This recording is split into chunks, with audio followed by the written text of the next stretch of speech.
Hey guys, and welcome to another Madden 19 Ultimate Team tutorial. Today I want to talk about solo battles, how to beat them, and basically how to place highly on the leaderboard. And at the time that I'm recording this, I am currently placed first, although I don't necessarily think I'm going to keep that position. But I want to show you like the plays that I'm running, how to just do them well, and basically how to get a lot of points. And the jury is kind of still out on how you're gaining points. Like, we don't know exactly how you're getting it.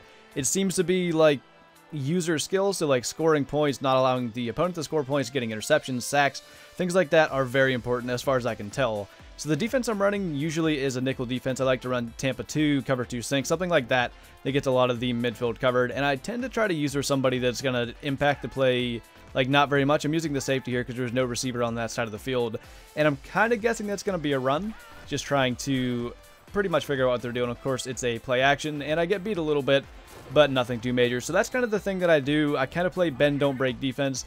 Just try not to allow a lot of yards, and of course, try not to allow any points. Now, when I say that, I don't mean bend, don't break, and let them get down all the way to the goal line and kick a field goal. I'm trying to stop them, obviously, as soon as I can, but in this specific scenario, I just keep getting broken tackles by LaShawn McCoy and just getting beaten a little bit, but finally get them here and don't allow very many yards. And I'm just calling the Tampa 2 defense over and over again. I'm really not changing anything, and I'm tending to use her the middle linebacker, and the biggest place you can get beat on the Tampa 2 is deep down the middle of the field. So the reason I'm using the middle linebacker is to be able to kind of counter that. If somebody goes deep down the middle, I'm trying to keep them from actually getting open. So we finally get them stopped here, get to the punt, we get the ball back, and here's the play that I'm running on offense.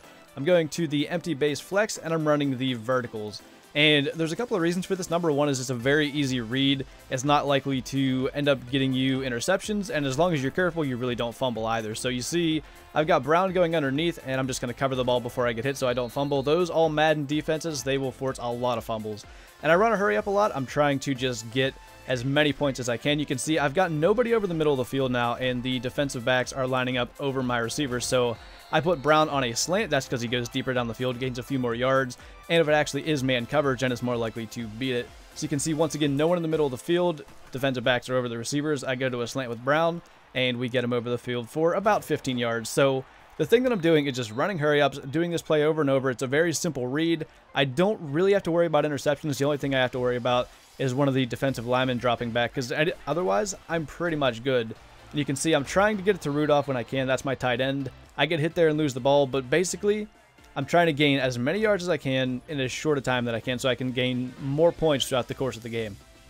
And again, the reason this play works so well is that it's a very low risk for interception. I just got to make basically one read, and I know who I got to throw it to. So I get a blitz there from the guy covering Rudolph, throw it to him. I do take a big hit. Luckily, he holds on to that because Sean Taylor was the one actually delivering that hit, and of course, he has high hit power, but we were good there. So again, you see we've got a linebacker over the middle of the field. I'm going to leave Brown on the drag route because most likely that's where I'm going.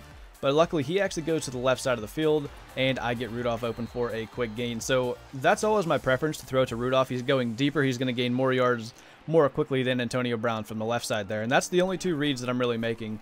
I'm either going to the receiver on the left or the tight end on the right.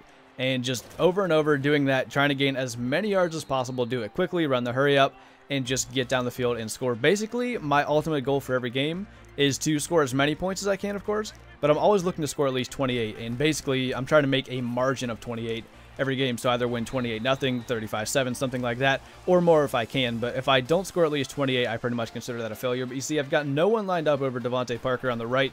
Give him a little out route. He's wide open. Easy touchdown to get that first score. So that is going to pretty much do it for this tutorial. I wanted to show you what plays I'm running, how I'm getting points, and just how I'm placing high on the leaderboard. This will be the second week in a row that I am top 10. I believe I'm going to end up in the top 10 anyway. This is, of course, not over yet. But I did want to show, too, this play actually is decent for running with the quarterback. So if you can't get one of your reads open, that is an option, especially if you got some speed. And I mentioned user plays being important as well. You can see here I've got a pick with Rashaan Evans. I just wanted to show that, too. That's something that you really want to try to get. If you happen to notice one of your defensive linemen is going for a sack, switch to him, sack him yourself. That is important, I believe. And you can see here now that I've got a minute 10 left, roughly, I'm trying to get down the field once more and get that 28-point gap. Of course, if I could get more, I would. I try to go as fast as possible, but usually 28 points is pretty doable, if not a bit more. But that is pretty much going to do it. Thank you guys for sticking around to the end of this tutorial, and hopefully you guys can use this to your advantage and place highly in these solo battles leaderboards. So thank you once again, and I will see you next time.